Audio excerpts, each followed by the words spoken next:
You won't believe what's going on in hip-hop right now. Lil Durk is sitting in a federal prison cell, reflecting on everything he's done, and now there's a massive shift happening. Sources close to him say Durk wants to end his beef with NBA YoungBoy. This is the same man who once ordered hits, lived deep in street wars, and turned real-life conflict into music. Now he's studying Islam and pushing a message of forgiveness from behind bars. This story is way bigger than rap drama. This is about faith. This is about redemption. This is about whether forgiveness is even possible when the streets have already seen blood. There are mothers who lost sons, crews that lost leaders. You can't just erase that with a handshake. So let's break this down properly, because what's happened behind the scenes right now could reshape hip-hop forever. The first thing you have to understand is Durk's transformation. When those federal charges hit, everything changed. One day he was dominating the charts, performing for thousands, living like a king. Next day he's locked up, staring at concrete walls and facing the possibility of spending the rest of his life in prison. That reality forces any man to look at who he really is. People close to Durk say he's been spending his time reading the Quran, praying, and thinking deeply about the violence his feud with YoungBoy brought to both Chicago and Louisiana. For years it was all about revenge, disrespecting dead loved ones, fueling a cycle of pain that never stopped growing. Now he's asking himself if any of that was worth it. Most people think this is just another jailhouse transformation to look good in front of a judge. They think he's playing religious to get sympathy. But insiders say he's actually fighting with his own conscience. He knows the chaos that grew from this beef. He knows families are grieving because of decisions he helped put into motion. When you're facing a RICO case and every day is a reminder that your freedom might be gone forever, you start questioning everything. Durk isn't just thinking about revenge anymore. He's thinking about forgiveness, about peace, about whether he can right the wrongs before it's too late. Grammy Award-winning Chicago rapper Lil Durk is facing new charges in a murder-for-hire plot. When a man sits in a cell with nothing but time, he is forced to face the truth of his choices. Islam teaches redemption, accountability, and forgiveness. Sources say Durk has been taking those teachings to heart. He's praying with other Muslim inmates, studying the Quran, and admitting how far he drifted from any moral path during this beef. Now here's where things take a surprising turn. It's not just Durk who's found religion. Quando Rondo, who lost his cousin Lil Pab in retaliation for the King Von situation, has also embraced Islam. People close to him say he believes that as a Muslim, he must forgive Durk. Think about that for a second. This is a man whose family member is gone forever. If anybody had a reason to seek revenge, it was him. Yet his faith is telling him to let go of that hate. Quando has been vocal about breaking the cycle of bloodshed. He knows revenge doesn't heal anything. It just creates more victims. If the person with the deepest personal loss is willing to forgive Durk, then what does that mean for the entire feud? Can faith overpower street politics? Here's where it gets even more interesting. DJ Bands, one of Durk's closest friends and longtime producer, recently went live and exposed how people around Durk have switched up. These were the same guys who yelled, Ochia forever, and hyped up every diss track. Now that Durk is facing real federal time, they're acting like they barely know him. When the money was flowing, they were loyal. Now that consequences are real, they're disappearing. That fake loyalty is one of the biggest reasons rap beefs become deadly. Too many yes men hyping up the violence while staying silent when it's time for accountability. DJ Bands also said something that really hit home. He said he doesn't know what the future holds for this Durk and YoungBoy situation. He pointed out that if Gucci Mane and Jeezy could squash beef after real gunfire, anything is possible. If political rivals like Trump and Obama can sit at the same table, why not two rappers who came from the same struggle? He's right. A different path exists. It depends on both sides choosing it. But right now, only one side is even considering peace. Durk is in prison asking for forgiveness and mercy.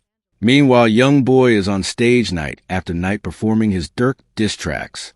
Every show, every city, every crowd chanting along to insults aimed at a man fighting for his freedom. YoungBoy is sending a message loud and clear. He isn't dropping this beef. This is the battle at the center of everything. Religion versus the street code. Durk is taking the path of spiritual growth. He's acknowledging the pain, the damage, the death. He wants to be better. YoungBoy is sticking to the rules of the street.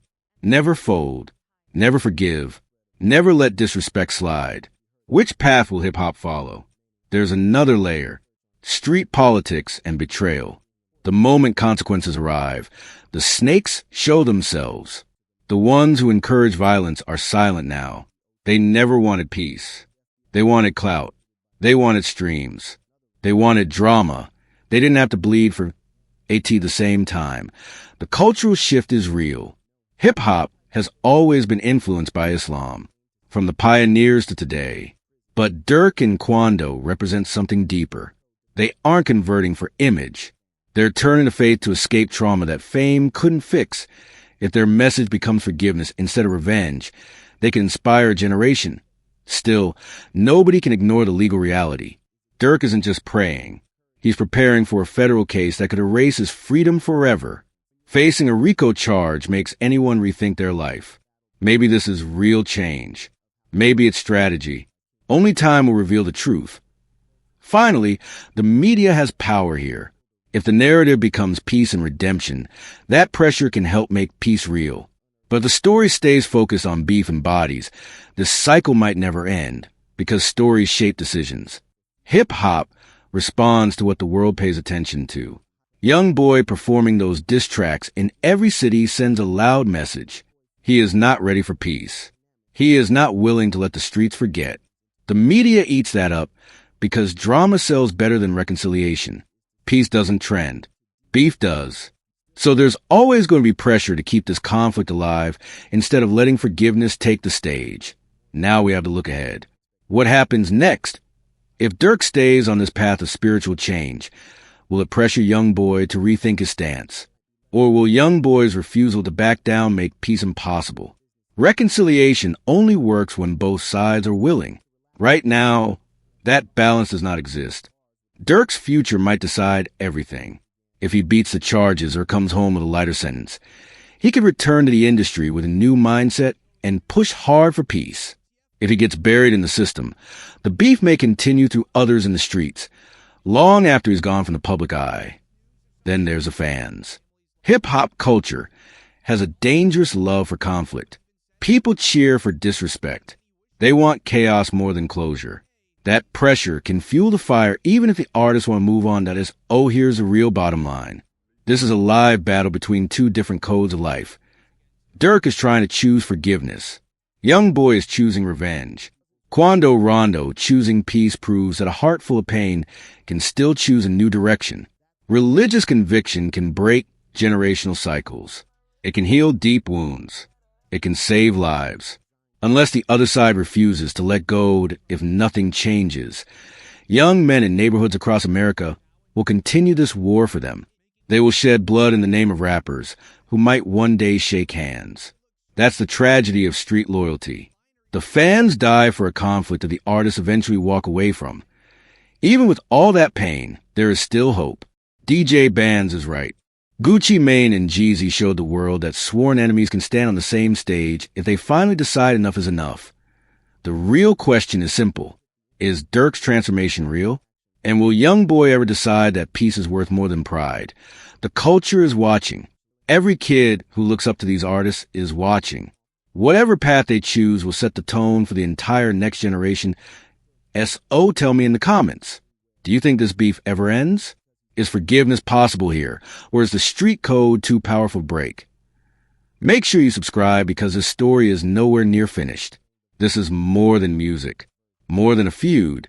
This is a choice between life and death, between the past and the future, and the clock is already ticking.